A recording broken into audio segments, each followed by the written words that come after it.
بسم الله الرحمن الرحيم. الحمد لله.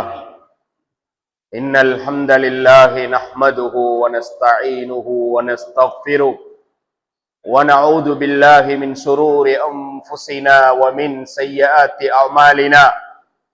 من يهده الله فلا مضل له ومن يضلل فلا هادي له.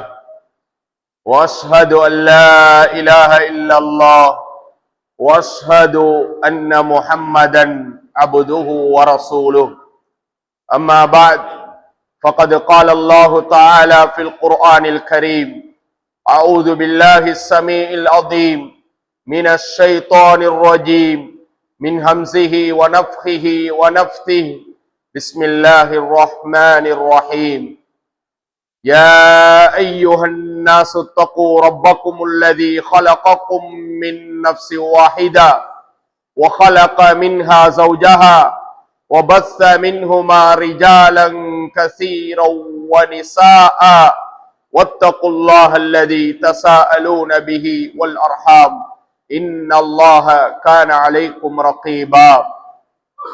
وقال الله تعالى أيضا: يا أيها الذين آمنوا كتب عليكم الصيام كما كتب على الذين من قبلكم لعلكم تتقون. அளவற்ற அருளாளன் நிகரில்லா அன்புடையோனுமாகிய இவ்வுலகை படைத்து பரிபாலித்து போஷித்து பாதுகாத்து வருகின்ற எல்லாம் வல்ல அல்லாஹ் ஒருவனுக்கே அனைத்து புகழும். அல்ஹம்துலில்லாஹ். இச்சத்திய மார்க்கத்தை இவ்வுலகத்திற்கு எடுத்து எம்பிட இறைவனால்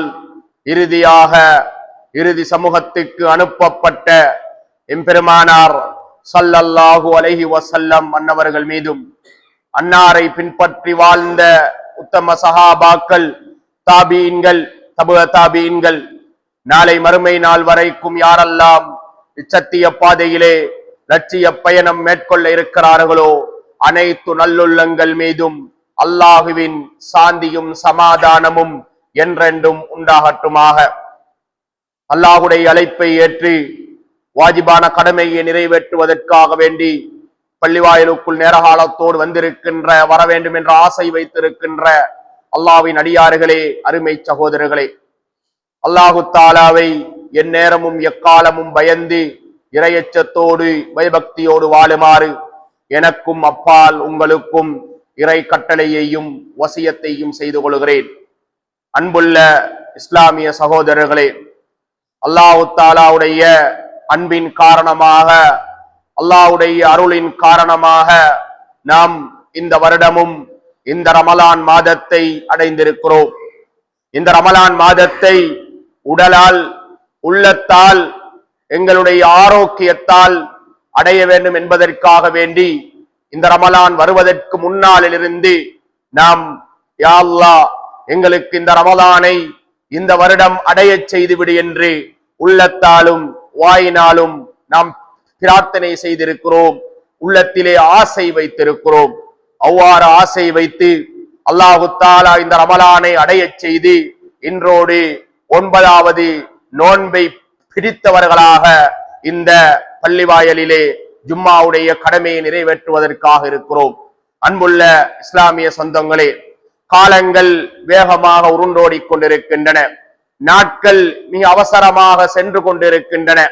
இப்படித்தான் ஒவ்வொரு வருடமும் எங்களுடைய வாழ்க்கையில இந்த ரமலான்களை நாங்கள் கடத்தி இருக்கிறோம். இப்படித்தான் எங்களுடைய வாழ்க்கையில இந்த ரமலான் எங்களை கடந்து சென்றிருக்கின்றன.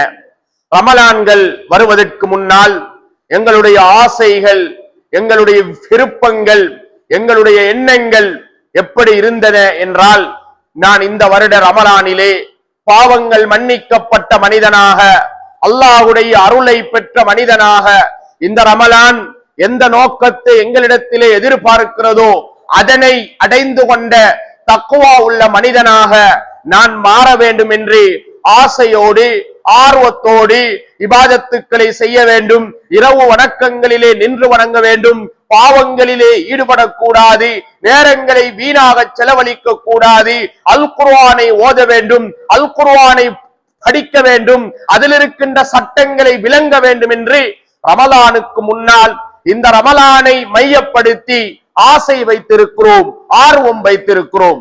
ஆனால் இந்த ரமலான் அடைந்து, இந்த ரமலான் வந்து இன்றோடு 9 நோன்புகளை பூர்த்தி செய்கின்ற, 9 நோன்புகளை பிடித்திருக்கின்ற இந்த நேரத்திலே, இந்த ரமலானுக்கு முன்னால் எந்த எண்ணங்களை, எந்த ஆசைகளை எங்களுடைய உள்ளத்திலே வைத்தோமோ அத்தனை ஆசைகளையும் அத்தனை எண்ணங்களையும் இதுவரை கால பகுதியிலே நாம் நிறைவேற்றிருக்கிறோமா? நாம் செய்திருக்கிறோமா? பாவ மன்னிப்பு கேட்டிருக்கிறோமா? குர்ஆனை ஓதி இருக்கிறோமா? குர்ஆனில் இருக்கின்ற சட்டங்களை புரிந்திருக்கிறோமா என்றால் அந்த கேள்வியை எங்களுடைய உள்ளங்களிலே ஒவ்வொருவரும் கேட்டு பார்க்க வேண்டிய அவசியத்திலே இருக்கிறோம். ஆம் என்றால் அல்ஹம்துலில்லாஹ், அல்லாஹு தஆலா உங்களுக்கு அருள் பாலித்திருக்கிறான். இந்த ரமலானுடைய நோக்கத்தை உங்களிலே அல்லாஹ் நிறைவேற்ற செய்திருக்கிறான். இல்லை என்ற விடை உங்களிலே வரும் என்று சொன்னால் நிச்சயமாக அன்புள்ள இஸ்லாமிய சகோதரிகளே, இப்படித்தான் எங்களுடைய வாழ்க்கையில நாங்க 30 வருடம், 20 வருடம், 40 வருடம், 15 வருடங்கள் இதுவரை காலமும் எங்களுடைய ஆயுளிலே நோன்பு நோட்டிருக்கிறோமே. ரமலான் வந்திருக்கிறதே, இந்த ரமலான் எங்களை கடந்து சென்றிருக்கிறதே, இப்படித்தான் கடந்து சென்றிருக்கிறது. ஏன் தெரியுமா?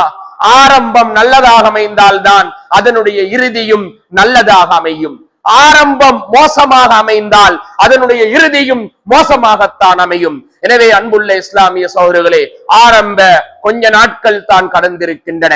நோம்புக்கு முன்னால் வைத்த எண்ணங்கள், நீயத்துகள், ஆசைகளை இன்றிலிருந்தாவது அதனை நிறைவேற்றுகின்ற பாக்கியத்தை, பக்குவத்தை பெற்ற மனிதர்களாக நாம் மாற வேண்டும். அந்த சிந்தனையை இந்த குத்பாவுடைய ஆரம்பத்திலே சொல்லியவனாக, கண்ணியத்திற்குரிய இஸ்லாமிய சகோதரர்களே, அல்லாஹு தஆலா இந்த நோன்பை முன்னால் வாழ்ந்த சமூகத்துக்கு கடமையாக்கப்பட்டதை போல எங்களுக்கும் கடமையாக்கி இருக்கிறான். ஏன் என்று சொல்லுகின்ற பொழுது இறையச்சத்தை, தக்வாவை உண்டு பண்ணுவதற்காக என்று அல் குர்ஆனிலே சூரத்துல் பக்ராவிலே அல்லாஹு தஆலா சொல்லுவதை பார்க்கிறோம். 183வது வசனம் இந்த செய்தியை எங்களுக்கு சொல்கிறது.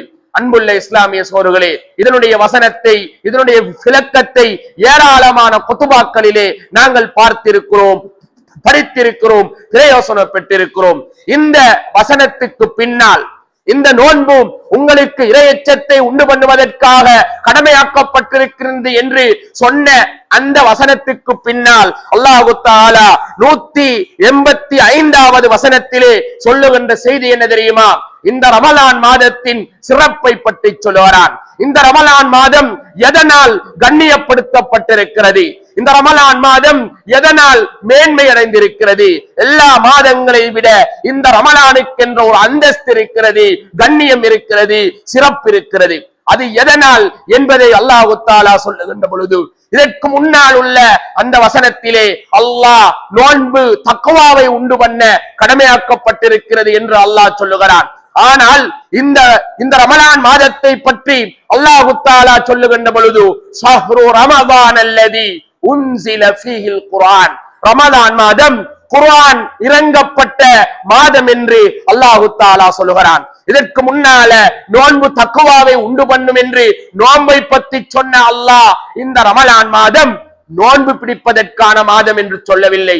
ரமலான் மாதம் நோன்பை பிடித்து பசியோடு தாகத்தோடு இருக்கின்ற மாதம் என்று அல்லாஹ் தஆலா சொல்லவில்லை. ரமலான் மாதம் அல்லதி உன்சில ஃபீஹில் குர்ஆன், குர்ஆன் இறங்கப்பட்ட மாதம் என்று சொல்லுகிறான்.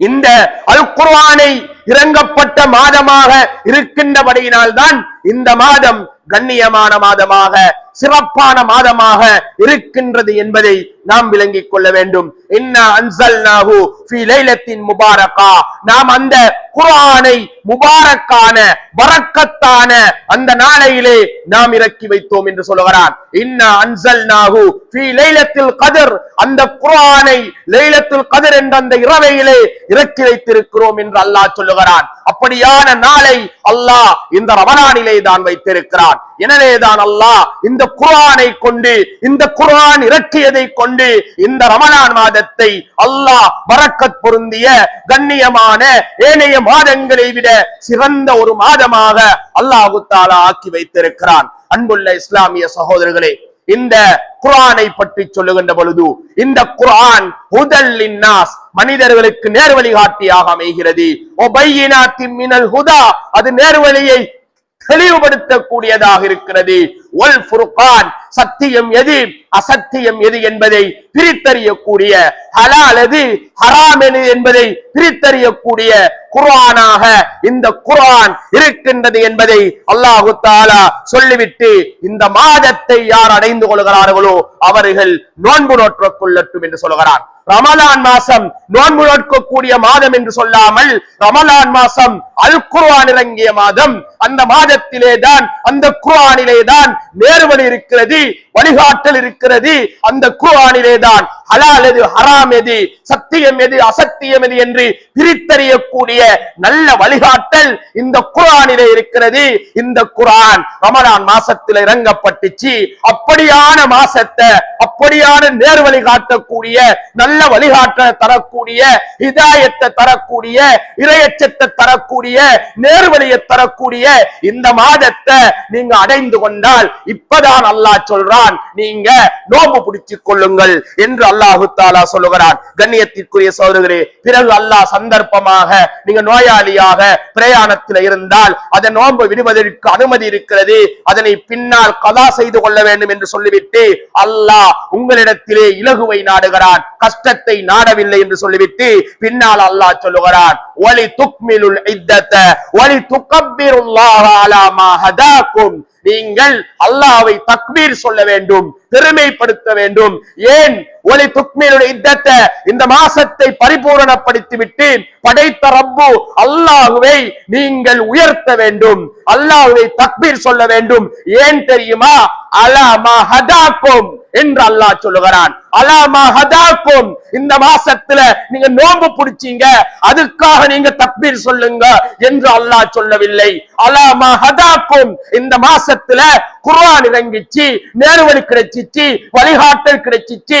அந்த நேர்வழி காட்டல் கிடைத்ததற்காக வேண்டி, அந்த வழிகாட்டலை உங்களுக்கு இந்த குர்ஆன் இந்த மாசத்துல தந்ததற்காக வேண்டி அல்லாஹ்வை நீங்கள் பெருமைப்படுத்துங்கள் என்று அல்லாஹ் சொல்லுகிறான். நோன்பு புடிச்சீங்க, தக்குவா வந்துச்சு, எனவே அல்லாஹ்வை தக்பீர் சொல்லுங்க என்று அல்லாஹ் குர்ஆனில சொல்லாம, குர்ஆனினூடாக இந்த குர்ஆன் வழிகாட்டலை தருவது, நேர்வழியை தருவது, சத்தியம் எது அசத்தியம் எது என்பதை பிரித்து தருவது, ஹலால் எது ஹராம் எது என்பதை எங்களுக்கு தெளிவுபடுத்துது. எனவே இந்த நேர்வழிய இந்த மாசத்துல நீங்க கிடைச்சதால, இந்த குர்ஆனுடைய வழிகாட்டலை நீங்க பெற்றதால நீங்க அல்லாஹ்வை தக்பீர் சொல்லுங்கள் இந்த மாசத்தை பூரணப்படுத்துவதற்காக என்று அல்லாஹ் தஆலா குர்ஆனிலே சொல்லுகிறான். எனவே தான் இந்த மாசம் பூர்த்தி அடைகிற நேரத்தில் பெருநாளைக்கு நாங்கள் அல்லாஹ் மிகப்பெரியவன், அல்லாஹ் மிகப்பெரியவன், அல்லாஹ் மிகப்பெரியவன் என்று அந்த தக்பீர் முழக்கத்தை பெருநாளுடைய பிறைய கண்டதிலிருந்து பெருநாளுடைய தொழுகை முடிகின்ற வரைக்கும் அந்த தக்பீரை சொல்லி அல்லாஹ்வை உயர்த்தினோம். ஏன் தெரியுமா? காரணம் என்ன தெரியுமா? இந்த குர்ஆன் இறங்கிய இந்த மாசத்துல குர்ஆனை கொண்டு அல்லாஹ் தஆலா எங்களுக்கு நேர்வழியை தந்து விட்டான் என்பதற்காக. அன்புள்ள இஸ்லாமிய சகோதரர்களே, எத்தனை ரமலான்களை நாங்கள் கடந்திருக்கிறோம், எத்தனை நோன்புகள் எங்களை கடந்து வந்திருக்கின்றன. எங்களுடைய வயது எத்தனை? ஒவ்வொருவரும் மீள்பரிசீலனை செய்யுங்கள். என்னுடைய வயது 36 இருந்தால், என்னுடைய வயது 50 இருந்தால், என்னுடைய வயது 60, 70, 80 இருந்தால், என்னுடைய வாழ்க்கையில நான் எத்தனை நோன்புகளை பிடித்திருக்கிறேன், எத்தனை ரமலான்களை நான் கடந்து வந்திருக்கிறேன். அத்தனை ரமலான்களும் எனக்கு இந்த நேர்வழியை தந்திருக்கின்றனவா? நேர்வழியை எனக்கு வழங்கியிருக்கின்றனவா? குர்ஆனுடைய வழிகாட்டலை தந்திருக்கின்றனவா? குர்ஆனை கொண்டு இந்த ரமலானை மேன்மைப்படுத்திய அல்லாஹ் இந்த ரமலானின் ஊடாக, இந்த நோன்பின் ஊடாக இறையச்சத்தை தருகின்றான் என்றால் இது குர்ஆனின் ஊடாகத்தான் அமையும் என்பதை இந்த அல் குர்ஆனுடைய வசனத்தின் ஊடாக விளங்கிக் கொள்கிறோம். அன்புள்ள இஸ்லாமிய சகோதரர்களே, இறையச்சத்துக்கும் நோன்புக்கும் குர்ஆனுக்கும் ஒன்றோடு ஒன்று தொடர்பு இருக்கிறது. அல்லாஹ் சொல்லுகிறான், அலிஃப் லாம் மீம் ஸாலிகல் கிதாப் லா ரைப ஃபீஹி, இந்த வேதம், இந்த குர்ஆன் எந்த சந்தேகமும் இல்லை, அதிலே எந்த சந்தேகமும் இல்லை. முதலில் முத்தகீன், யாருக்கு இந்த வேதம் வழிகாட்டும் என்று தெரியுமா? இந்த குர்ஆன் யாருக்கு நேர்வழியை கொடுக்க தெரியுமா? யார் அல்லாஹ்வை பயந்து நடக்கிறார்களோ, யார் அல்லாஹ்வை அஞ்சி நடக்கிறார்களோ அவர்களுக்கு இந்த குர்ஆன் நேர்வழிகாட்டலை கொடுக்கும் என்று சொல்லுகிறான்.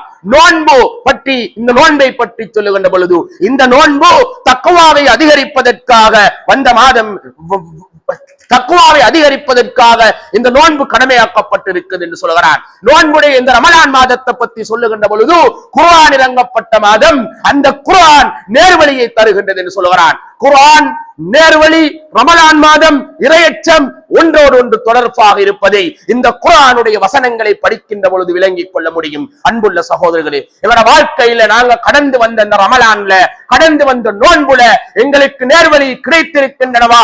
அல் குர்ஆனுடைய வழிகாட்டல் கிடைத்திருக்கின்றனவா? அல் குர்ஆனுடைய வழிகாட்டலின் பிரகாரம் இந்த உலகத்தில நாங்கள் வாழ்கிறோமா என்பதை நாம் ஒரு கணம் யோசித்து பார்ப்போம். காரணம் என்ன தெரியுமா?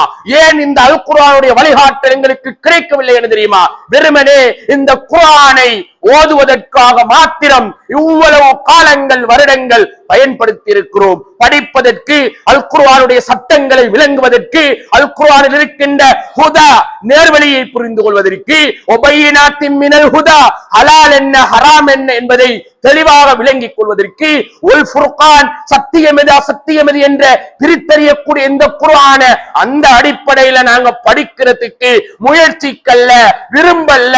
எனவே தான் எத்தனை ரமலான்கள் வந்த பொழுதும் இந்த குர்ஆன் எங்களுக்கு நல்ல வழிகாட்டலை தராத ஒரு வழிகாட்டலாக குர்ஆனாக இருந்து வருகின்றது என்பதை யோசித்து பார்க்க வேண்டும். கண்ணியத்திற்குரிய சகோதரர்களே, அரபு மொழியில, அரபு சமூகத்துக்கு மத்தியில இந்த குர்ஆன் கட்டம் கட்டமாக இறங்கி அவர்களுக்கு இந்த குர்ஆனுடைய சட்டங்களை விளங்கப்படுத்தி நேர்வழி பெற்ற மனிதர்களாக அந்த இறை வைப்பாளர்களுக்கு மத்தியில, அறியாமை கால சமூகத்துக்கு மத்தியில, இறை நிராகரிப்பாளர்களுக்கு மத்தியில இந்த குர்ஆன் வழிகாட்டலை கொடுத்து எத்தனையோ சஹாபாக்களை உருவாக்கி விட்டுத்தான் அல்லாஹ்வின் தூதர் ஸல்லல்லாஹு அலைஹி வஸல்லம் அவர்கள் இந்த உலகத்தை விட்டு பிரிந்தார்கள். கண்ணியத்திற்குரிய இஸ்லாமிய சகோதரர்களே, இந்த குர்ஆனுடைய சட்டங்களை, குர்ஆனுடைய வழிகாட்டலை புரிந்து கொள்ளாம, விளங்கிக் கொள்ளாம நாங்க அறிந்தோ அறியாமலோ பாவத்திலே மூழ்கி இருக்கிறோம். தெரியாமல் எங்களை நாங்கள் வழிகேட்டிலே இருந்து கொண்டிருக்கிறோம் என்பதை குர்ஆனிலிருந்து ஒரு சில சட்டங்கள் உங்களுக்கு சொல்லுகின்ற பொழுது புரிந்து கொள்ள முடியும். அன்புள்ள இஸ்லாமிய சகோதரர்களே, இந்த குர்ஆன் எதனை எங்களுக்கு போதிக்கிறது? இந்த குர்ஆன் நேர்வழியை, ஒட்டுமொத்த மனிதர்களுக்கும் நேர்வழியை கொடுக்கின்ற இந்த குர்ஆன் எங்களுக்கு பல்வேறு ஹலாலான பல்வேறு சட்டங்களை எங்களுக்கு சொல்வதை பார்க்கிறோம். ஒரு மனிதன் ஒழுக்கமாக வாழ வேண்டும், பண்பாட்டோடு வாழ வேண்டும், அடுத்தவனுக்கு தொந்தரவு இல்லாமல் வாழ வேண்டும் என்ற நல்ல பண்பாட்டு ஒழுக்கங்களை எங்களுக்கு அல் குர்ஆன் கற்றுத் தருகிறது. குடும்பத்திலே குடும்ப வாழ்க்கை முறையை பற்றி எங்களுக்கு அல் குர்ஆன் அழகாக கற்றுத் தருகிறது. எனவே தான் ஸல்லல்லாஹு அலைஹி வஸல்லம் அவர்கள் சொன்னார்கள், உங்களிலே சிறந்தவர் உங்கள் குடும்பத்துக்கு சிறந்தவர், நான் என்னுடைய குடும்பத்துக்கு சிறந்தவனாக இருக்கிறேன் என்று ஸல்லல்லாஹு அலைஹி வஸல்லம் அவர்கள் சொன்னார்கள். ஆயிஷா நாயகி அவர்கள் ரசூல் ஸல்லல்லாஹு அலைஹி வஸல்லம் அவர்களை பற்றி சொல்லுகின்ற நேரத்தில் கான குலுகுஹு குர்ஆன், நபி அவங்களோட பண்பாடு எப்படி இருந்தது தெரியுமா? நபி அவங்களோட அஹ்லாக், வாழ்க்கை முறை எப்படி இருந்தது தெரியுமா? குர்ஆனாக இருந்துச்சு என்று சொன்னார்கள். எனவே இந்த குர்ஆன் குடும்பவியல்ல ஒரு சிறந்த மனிதனாக, ஒரு சிறந்த ஆணாக, ஒரு சிறந்த பெண்ணாக உருவாக்குவதற்கு காரணமாக இந்த குர்ஆன் தான் இருக்கிறது. இந்த வழிகாட்டலை குர்ஆன் தான் கொடுக்குது. எனவே தான் ஸல்லல்லாஹு அலைஹி வஸல்லம் அவர்கள் உங்களிலே சிறந்தவர், இந்த உங்கள் குடும்பத்துக்கு சிறந்தவர் என்று சொல்லிவிட்டு அவர்கள் குடும்பத்துக்கு சிறந்தவராக இருந்தார் என்றால் குர்ஆன் தான் அவருடைய வாழ்க்கையாக அமைந்திருக்கிறது என்பதை ஹதீஸூடாக பார்க்கிறோம். கண்ணியத்திற்குரிய சகோதரர்களே, ஹலாலான வியாபாரத்தை பற்றி இந்த குர்ஆன் எங்களுக்கு கற்றுத் தருகிறது. ஹராமான வியாபாரத்திலே ஒதுங்கி நிற்குமாறு இந்த குர்ஆன் எங்களுக்கு வழிநடத்துகிறது. வட்டி வியாபாரத்தில் இருந்து ஒதுங்கிருங்கள், அது ஹராம், அதிலிருந்து விலகி இருங்கள், அது அல்லாஹ் ரசூலோடு யுத்தம் செய்வதற்கு சமனான மேலானது என்ற நல்ல வழிகாட்டலை, எச்சரிக்கையை இந்த குர்ஆன் எங்களுக்கு தருகிறது. கண்ணியத்திற்குரிய சகோதரர்களே, ஒருவருக்கு மேலால, ஒரு கண்ணியமான அந்தஸ்துள்ளவர்களுக்கு மேலால சத்தியத்தை, எங்களுடைய சத்தத்தை உயர்த்தி பெருமையோடு அகங்காரத்தோடு பேசக்கூடாது என்று குர்ஆன் எங்களுக்கு கற்றுத் தருகிறது. சூரத்துல் ஹுஜராத் அழகான பண்பாட்டு ஒழுக்கங்கள் எங்களுக்கு கற்றுத் தருகிறது. சூரத்துன் நிசா பல்வேறு பெண்களுடைய உரிமைகளை பற்றி பேசுகிறது. மனிதர்களுக்கு நிறைவேற்ற வேண்டிய கடமைகளை பற்றி பேசுகிறது. அனாதை பிள்ளைகளுடைய சொத்துக்களை பாதுகாப்பதை பற்றி பேசுகிறது. அடுத்தவருடைய காணிகளை, அடுத்தவருடைய சொத்துக்களை அபகரிக்க கூடாது என்று பேசுகிறது. களவெடுக்க கூடாது என்று பேசுகிறது. அந்த சட்டங்கள் மனித உரிமைகளை பேணுமாறு அந்த சூரத்து நிசா சொல்லுகிறது. சூரத்துல் மாயிதா மனிதர்களுடைய அந்த ஹராமை பற்றி, ஹலால் ஹராமை பற்றி அழகாக பேசுகிறது. எந்த உணவை நாம் சாப்பிட முடியும், எந்த உணவை நாம் சாப்பிடக் கூடாது என்பதை பற்றி பேசுகிறது. ஒரு செத்த பிராணியை அறுப்பது ஹராம், அதனை சாப்பிடுவது ஹராம் என்று பேசுகிறது. அன்புள்ள இஸ்லாமிய சகோதரிகளே, எங்களோட வாழ்க்கையில நாங்கள் விரும்பியோ வெறுத்தோ சில நேரங்கள்ல இந்த குர்ஆனுடைய வழிகாட்டல தெரியாம, குர்ஆனில் இருக்கின்ற சட்டங்களை புரியாம நாங்க ஒரு பகுதியை மாத்திரம் மார்க்கத்துல பின்பற்றி கொண்டு பள்ளிவாயிலுக்குள் மாத்திரம் எங்களை இபாதத்துக்களை சுருக்கி கொண்டு வாழ்கிறோம். எனவே தான் எத்தனை ரமலான்கள் கடந்த பொழுதும் எங்களுக்கு இந்த குர்ஆன் வழிகாட்டல தரல. எனவே தான் எங்களுடைய பிரார்த்தனைகள் ஏற்றுக்கொள்ள முடியாத பிரார்த்தனையாக இருக்கிறது. எனவே தான் நாங்கள் இறையச்சமுடையவர்களாக மாறாம இந்த குர்ஆன் வழிகாட்டல தராம எத்தனை ரமலான்களை நாங்கள் இதுவரைக்கும் கடந்து வந்திருக்கிறோம் என்பதை கொஞ்சம் மீள்பரிசீலனை செய்து வாருங்கள். கண்ணியத்திற்குரிய இஸ்லாமிய சகோதரர்களே, சூரத்துல் ஹுஜராத் மனிதர்களுடைய பண்பாடு ஒழுக்கங்களை பத்தி பேசுகிறது. அடுத்தவனை பத்தி ஆராயாத, அடுத்தவனை பத்தி நீ சிந்திக்காத, அடுத்தவனை பத்தி நீ எவன் என்ன செய்யறான், எங்க போறான் என்பதை துருவித்துறை ஆராயாத என்ற பண்பாட்டு ஒழுக்கங்களை பத்தி பேசுகிறேன். இதுவரைக்கும் நாங்கள் அப்படியான ஒரு நல்ல பண்பாட்டோடு வாழ்ந்திருக்கிறோமா? கண்ணியத்திற்குரிய சகோதரர்களே, மனிதர்களை தப்பான எண்ணத்தில் எண்ணாத என்று சூரத்துல் ஹுஜராத் கற்றுத் தருகிறது. கண்ணியத்திற்குரிய இஸ்லாமிய சகோதரர்களே, அப்படியான இந்த குர்ஆனுடைய வழிகாட்டல்ல நாங்க வாழ்கிறோமா என்பதை எங்களுடைய உள்ளத்திலே கேட்டு பார்ப்போம். அடுத்தவர்களை பற்றி பேச வேண்டாம் என்று சொன்ன இந்த குர்ஆன் ஏன் எங்களுக்கு வழிகாட்டல தரலண்டா? குர்ஆனை ஓதுவதோடு மாத்திரம் நிறுத்திக் கொள்ள வேண்டும். ஓதுவதோடு மாத்திரம் நிறுத்திக் கொண்டதன் காரணமாகத்தான் இந்த குர்ஆன் எங்களுக்கு அதனுடைய வழிகாட்டல தரல்ல. அன்புள்ள இஸ்லாமிய சகோதரர்களே, குர்ஆன் இறங்கப்பட்ட இந்த மாதம் கண்ணியமான மாதம். இது நல்ல வழிகாட்டல தர வேண்டும் என்றால் இந்த குர்ஆனுடைய சட்டங்களை நாங்கள் படித்து, இந்த குர்ஆனை விளங்கி, இந்த குர்ஆனுடைய வாழ்க்கையில வாழுகின்ற மனிதர்களாக நாங்கள் இருக்க வேண்டும் என்பதை புரிந்து கொள்ளுங்கள். அப்பொழுதுதான் இந்த குர்ஆன் இறங்கிய இந்த ரமலான் மாதத்துல நாங்க நோன்பு நோக்கின்ற பொழுது அந்த நோன்பு எங்களுக்கு தக்வாவை உண்டு பண்ணும். அப்பொழுதுதான் உண்டு பண்ணும். வெறுமனே ஒரு மனிதன் இந்த நோன்பினூடாக நான் தக்வாவோடு வாழுகிறேன், இறையச்சத்தோடு வாழுகிறேன், அல்லாஹ்வை பயந்து வாழுகிறேன் என்று வேண்டுமென்றால் அவர் வாயினால் சொல்ல முடியும். குர்ஆனுடைய வழிகாட்டல் இல்லாம, குர்ஆனில் இருக்கின்ற சட்டங்களை படிக்காம, குர்ஆனில் இருக்கின்ற அந்த வழிகாட்டல அசத்தியம் சத்தியம் எது, அசத்தியம் எது, ஹலால் எது, ஹராம் எது என்பதை தெரிந்து கொள்ளாம எப்படி ஒரு மனிதன் தக்வாவோடு வாழ முடியும்? அடுத்தவருடைய சொத்தை அபகரிச்சுட்டு இந்த நோன்பு எனக்கு தக்வாவை உண்டு பண்ணிட்டுன்னு சொல்ல முடியுமா? அடுத்தவருடைய காணிகளை அபகரிச்சுட்டு இந்த நோன்பு எனக்கு தக்வாவை உண்டு பண்ணி சொல்ல முடியுமா? குடும்பத்திற்கு நல்ல ஒரு கணவனாக இல்லாமல் ஹராத்தை செய்கின்ற, வட்டியை செய்கின்ற, என்னுடைய வியாபாரத்திலே ஹலால் இல்லாத ஹராத்திலே மூழ்கி இருக்கின்ற அந்த ஹராமான வியாபாரத்தை செய்துவிட்டு இந்த நோன்பு எனக்கு தக்வாவை உண்டு பண்ணிவிட்டு என்று சொல்ல முடியுமா? நிச்சயமாக இல்லை சகோதரர்களே. எனவே தான் நான் ஆரம்பத்திலே சொன்னேன், தக்வா, நோன்பு, இந்த குர்ஆனுடைய வழிகாட்டல் எல்லாம் ஒன்றோடு ஒன்று பிணைந்திருப்பதை நாங்கள் அல் குர்ஆனுடைய வழிகாட்டலை பார்க்கிறோம். அன்புள்ள இஸ்லாமிய சகோதரர்களே, எங்களுடைய வியாபாரம் எப்படி இருக்கிறது, எங்களுடைய குடும்ப வாழ்க்கை எப்படி இருக்கிறது, எங்களுடைய பண்பாட்டு அகலாக்குடைய வாழ்க்கை எப்படி இருக்கிறது என்பதை நாங்கள் விளங்கி அதன்படி வாழுகின்ற நல்ல மனிதர்களாக மாற வேண்டும். இந்த ரமலான் மாசத்துல குர்ஆன் இறங்கப்பட்டது என்று பெருமைக்காக சொல்லுவதற்கான மாதமும் அல்ல. அதனால் பெருமைக்காக சொல்வதற்கான மாதமும் அல்ல, அது எங்களுக்கு மார்க்கமும் அல்ல.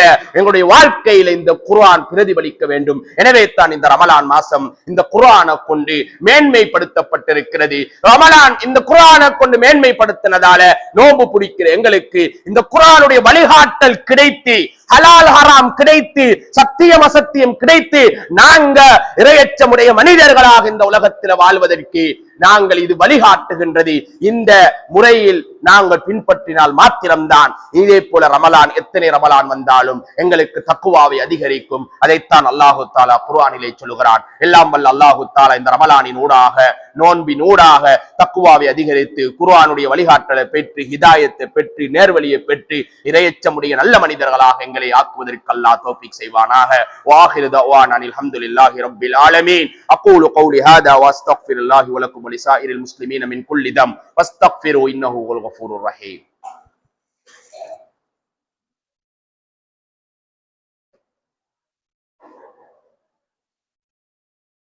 அல்ஹம்துலில்லாஹி ரப்பில் ஆலமீன் والعاقبة للمتقين والصلاة والسلام على نبينا محمد وعلى آله وأصحابه ومن تبعهم بإحسان إلى يوم الدين. அன்புள்ள இஸ்லாமிய சகோதரர்களே, இந்த ரமலான் மாசம் தக்குவாவை உண்டு பண்ண வந்த மாசம். அந்த தக்குவா இந்த குர்ஆனின் ஊடாக ஹிதாயத்தாக, நல்ல வழிகாட்டலாக கிடைக்க வேண்டும். அதுதான் இந்த நோன்பு எங்களிடத்திலிருந்து இந்த குர்ஆனை மேன்மைப்படுத்தியதற்காக எதிர்பார்க்கின்ற ஒன்று என்பதை குத்துபாவினூடாக பார்த்தோம். அன்புள்ள இஸ்லாமிய சகோதரர்களே, ரமலான்ல அல்லாஹு தாலா பல்வேறு சந்தர்ப்பங்களை தருகிறான், பல்வேறு ஏற்பாடுகளை அல்லாஹ் செய்து வைத்திருக்கிறான். அடியார்கள் என்னிடத்தில பாவ மன்னிப்பு கேட்டு நேர்வழியை பெற்று, இந்த குர்ஆனின் ஊடாக நேர்வழியை பெற்று பாவ மன்னிப்பு கேட்டு என்னிடத்தில் விரைந்து வந்து நல்ல பரிசுத்தவான்களாக என்னை சந்திக்க வரமாட்டார்களா என்பதை அல்லாஹ் எங்களிடத்தில் எதிர்பார்க்கிறார். நாங்களும் இந்த ரமலானின் ஊடாக பாவங்கள் மன்னிக்கப்பட வேண்டும் என்பதை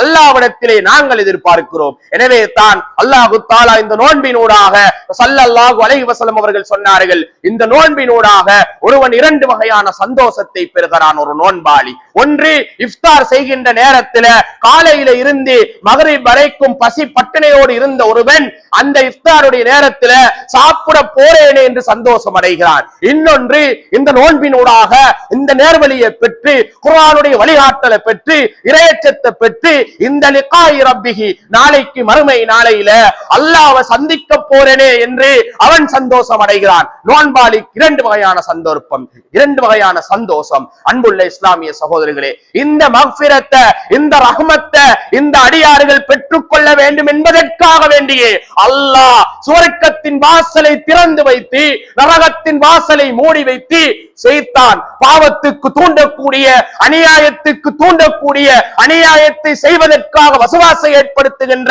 இந்த ஷைத்தானை அல்லாஹ் விலங்கிட்டு வைத்திருக்கிறான் என்று ஸல்லல்லாஹு அலைஹி வஸல்லம் அவர்கள் சொன்னார்கள். சுவர்க்கத்தின் வாசல் எங்களுடைய பாவ மன்னிப்பை பெற்று இந்த அடியார்கள் சுவர்க்கத்திலே நுழைய வேண்டும் என்பதற்காக திறக்கப்பட்டிருக்கிறது. அல்லாஹ் எங்களிடத்தில் அந்த மன்னிப்பை எதிர்பார்க்கிறான். எங்களோட வாழ்க்கையில, எங்களோட ஆயுள்ல அறிந்தும் அறியாமலும் ஏராளமான பாவங்களை செய்திருக்கிறோம். உங்களோட ரப்புடைய மக்ஃபிரத்தை தேடி விரைந்து வாருங்கள் என்று அல்லாஹ் தஆலா அழைப்பு விடுப்பதை பார்க்கிறோம். அன்புள்ள இஸ்லாமிய சகோதரிகளே, எங்களோட வாழ்க்கையில் எத்தனையோ பாவங்களை செஞ்சிருப்போம், தௌபா செய்ய ஆசைப்பட்டிருப்போம். ஆனால் எங்களுக்கு அது மறந்திருக்கலாம். மனிதர்களுக்கு அநியாயம் செய்திருப்போம், மனிதர்களுடைய உரிமைகள்ல கை வைத்திருப்போம், ரப்புடைய அந்த கடமைகள்ல நாங்க கடமையை நிறைவேற்றாத மனிதர்களாக இருந்திருக்கலாம். அந்த அத்தனைக்கும் தௌபாவுடைய சந்தர்ப்பத்தை, மக்ஃபிரத்துடைய சந்தர்ப்பத்தை இந்த அல்லாஹ் சுவர்க்கத்தின் வாசலை திறந்து வச்சு, ரமலான் இந்த நரகத்துடைய வாசலை மூடி வச்சு, அடியார்களே பாவ மன்னிப்பு கேளுங்க, என்னிடத்தில் மீண்டு வாருங்க என்று அல்லாஹ் தஆலா சொல்லுவதை பார்க்கிறோம். இது எங்களுக்கு கிடைத்த சந்தர்ப்பம். நாளைக்கு செய்வோம், ரமலான் இறுதிப்பத்தில் செய்வோம், இன்னும் நாட்கள் இருக்கின்றதானே, இப்படித்தானே எத்தனையோ ரமலான்களை நாங்கள் கடத்தி இருக்கிறோம். நாளைக்கு என்று நாளைக்கென்று எங்களோட வாழ்க்கையில எத்தனை ரமலான் கடந்து வந்திருக்கின்றது. ஏன் முதல் நோன்பில் ஆரம்பிக்க வேண்டிய நன்மைகளை இன்றைக்கு 9ஆம் நோன்பு வரைக்கும் நாளைக்கு என்றுதானே பிற்படுத்தி இன்றைக்கு 9வது நோன்புல வந்து நிற்கிறோம். கண்ணியத்திற்குரிய சகோதரர்களே, அல்லாஹ் எங்களிடத்தில் தௌபா செய்யுமாறு எதிர்பார்க்கிறார். கண்ணியத்திற்குரியவர்களே, தௌபா, யாருடைய தௌபாவை அல்லாஹ் ஏற்றுக்கொள்வான், யாருடைய தௌபாவை அல்லாஹ் ஏற்றுக்கொள்ள மாட்டான் என்பதை குர்ஆன்ல சூரத்துன் நிசாவுல சொல்லுகிறான். இதுதான் நேர்வழி, இதுதான் குர்ஆன் வழிகாட்டுகின்ற அந்த வழிகாட்டல். அந்த வழிகாட்டலை பெறுவோம் என்று சொன்னால், இந்த குர்ஆனில் இருக்கின்ற இந்த நேர்வழியை தெளிவை பெற்றுக் கொள்வோம் என்று சொன்னால், நிச்சயமாக அந்த தௌபாவுக்கு நாங்கள் அவசரப்படுவோம் என்பதை புரிந்து கொள்ளுங்கள். அந்த 2 குர்ஆன் வசனத்தையும் சொல்லி குத்பாவை நிறைவு செய்கிறேன். கண்ணியத்திற்குரிய சகோதரர்களே, யாருடைய தௌபா ஏற்றுக்கொள்ளப்பட வேண்டும் என்று தெரியுமா? எந்த அடியான் பாவம் செய்து மிக அதிசீக்கிரமாக அவசரமாக தௌபா செய்கிறானோ அவனுடைய தௌபாவை அல்லாஹ் ஏற்றுக்கொள்கிறான். கண்ணியத்திற்குரியவர்களே, நாளைக்கு செய்வோம், நாளண்டைக்கு செய்வோம், எங்கட அஜல், எங்கட மௌத்து, எங்கட மரணம், எத்தனை நாட்கள் வாழ்வோம் என்பது அல்லாஹ்வுக்கு தான் தெரியும், எங்களுக்கு தெரியாது. எனவே அதனை பிற்படுத்த கூடாமல் அந்த சந்தர்ப்பமான தௌபாவுடைய சந்தர்ப்பம் இந்த ரமலான் மாசத்தை மிக அவசரமாக தௌபா செய்து அல்லாஹ்விடத்திலே பரிசுத்தவான்களாக மீள்வதற்கு முயற்சி செய்வோம். இரண்டாவது, யாருடைய தௌபாவை அல்லாஹ் மன்னிக்கவே மாட்டான் என்பதில் சொல்லுகின்ற பொழுதோ, யார் பாவம் செய்து அவர்கள் மௌத்து வரும் வரைக்கும் காத்திருந்து, யா அல்லாஹ் நான் இப்பொழுது தௌபா செய்து விட்டேன், மௌத்து வருவது, மரணம் வருவது, அஜல் முடியுது, அப்ப சொல்றான், யா அல்லாஹ் நான் செஞ்ச பாவத்துக்கு இப்ப தௌபா செய்கிறேன் என்று சொன்னால் அல்லாஹ் அவர்களுடைய பாவங்களை மன்னிக்கவே மாட்டான் என்பதை குர்ஆனுடைய முன்னைய சமூகத்தின் வரலாறுகள் என்று பார்க்கிறோம். இதுதான் இந்த குர்ஆன் எங்களுக்கு வழிகாட்டலை தருகிறது. இதுகளை படித்தா, இதுகளை விளங்கினா, இந்த வழிகாட்டலை குர்ஆனில் இருந்து பெற்றால் உள்ளத்திலே அச்சம் ஏற்படும், ஈமான் அதிகரிக்கும். அன்புள்ள சகோதரர்களே, அது எல்லாம் எங்கட இல்லாம போன காரணம் என்ன தெரியுமா? குர்ஆன் எதற்காக அது இறக்கப்பட்டிருக்கிறதோ அதற்காக நாங்க அதை படிக்கல்ல, விளங்கல்ல, அந்த வழிகாட்டலை பெறல்ல. எனவே தான் இப்படியான வழிகாட்டல் எங்களுக்கு தராம நாங்க இந்த தௌபாவை பிற்படுத்தி பாவ மன்னிப்பு கேட்காம நாங்க எங்களை வாழ்க்கையை வீணாக்கி கொண்டிருந்ததன் காரணமாகத்தான் இத்தனை வருடங்கள் இந்த ரமலான் எங்களை இப்படியே கடந்து வந்திருக்கிறது. அன்புள்ள இஸ்லாமிய சகோதரர்களே, ஃபிரௌனுக்கு இந்த உலகத்துல சந்தர்ப்பத்தை கொடுத்தான், வாழ்க்கையை கொடுத்தான், தௌபா செய்ய வேண்டும், பாவ மன்னிப்பு கேட்க வேண்டும் என்ற அவகாசத்தை கொடுத்தான். மூசா அலைஹிஸ்ஸலாம் அவர்களை கொண்டு அழைப்பு பணி செய்தான். பெருமை அடித்த ஃபிரௌன், தான் ரப்பு என்று சொன்ன இந்த ஃபிரௌன் கடைசியில நடந்த நிலைமை என்ன? அவன் கடலிலே மூழ்கடிக்கப்பட போற நேரத்துல அப்போ என்ன சொன்னான்டா? அல்லாஹ் இங்கே சொல்லுகிறானே, மரணம் வருகின்ற நேரத்துல தௌபாவை ஏற்றுக்கொள்ள மாட்டோம் என்று. அப்பொழுது அந்த ஃபிரௌன் சொல்லுகிறான், யா அல்லாஹ் எனக்கு கொஞ்சம் சந்தர்ப்பம் தா, மரணம் வருவது, மௌத்து வருவது, கடல்ல அழிக்கப்படுகிறான், அவன் அஜல் முடியுது. அப்ப கேட்கிறான், எப்படி தெரியுமா? யா அல்லாஹ் பனூ இஸ்ரவேலர்கள் ஈமான் கொண்ட அந்த ரப்ப நான் இப்ப ஈமான் கொள்கிறேன், என்னைக்கு அவகாசம் தா என்று சொல்லுகிறான். அல்லாஹ் சொல்லுகிறான், இப்பொழுதுதானா நீ தௌபா செய்கிறாய்? இவ்வளவு நாட்கள் உனக்கு அவகாசம் தந்தேனே, இப்பொழுதுதானா நீ உணர்ந்து கொள்கிறாய்? இதற்கு முன்னால் நீ மாறு செய்தவனாக இருந்தாயே. இந்த சந்தர்ப்பம் இல்லை சகோதரிகளே. எனவே தான் தௌபா செய்து மௌத்து மறுவரைக்கும் காத்திருந்தால் அது தௌபாவை அல்லாஹ் ஏற்றுக்கொள்ளப்பட போவதில்லை. அப்படியான சந்தர்ப்பத்தை இந்த ரமலான்ல அல்லாஹ் தஆலா தந்திருக்கிறான். அந்த சந்தர்ப்பத்தை பயன்படுத்தி மிக அவசரமாக, இதே போல ஒரு சந்தர்ப்பம் அடுத்த முறை கிடைக்குமா? ஏன் நாளைக்கு கிடைக்குமா? 10வது நோன்பு இறுதி 10 என்று எண்ணம் வைத்திருக்கிறோமே, அதிலே கிடைக்குமா? நிச்சயமாக இல்லை சகோதரிகளே. மிக அவசரமாக கிடைக்கின்ற சந்தர்ப்பத்தில் அல்லாஹ்வுடைய பாவ மன்னிப்பை பெற்று மீளக்கூடிய மனிதர்களாக நாம் அனைவரும் மாற வேண்டும். அதற்காகத்தான் இந்த குர்ஆன் வழிகாட்டலை தருவது. இந்த வழிகாட்டலை பெற்றுக் கொள்வோம் என்றால், குர்ஆனை படிப்போம் என்றால், குர்ஆனை விளங்குவோம் என்றால், குர்ஆனில் இருக்கின்ற சத்தியத்தை புரிந்து அதன்படி சத்தியமாக வாழுவோம் என்று சொன்னால் நிச்சயமாக நாங்கள் நல்ல மனிதர்களாக, பாவ மீட்சி பெற்ற மனிதர்களாக, பாவ மன்னிப்பை உணர்ந்த மனிதர்களாக மாறுவோம். எல்லாம் வல்ல அல்லாஹு தஆலா அப்படியான அடியார்களாக எங்கள் அனைவரையும் மாற்றி நல்ல மனிதர்களாக இந்த ரமலான்ல நோன்பாளிகளுக்கு அல்லாஹ் ஏற்பாட்டு வைத்திருக்கின்ற அந்த சொர்க்கத்தில் நுழைவதற்கான வாய்ப்பை, சந்தர்ப்பத்தை எங்கள் அனைவருக்கும் தருவதற்கு தௌஃபீக் செய்வானாக. வாஹிரு தஅவானா அல்ஹம்துலில்லாஹி ரப்பில் ஆலமீன்.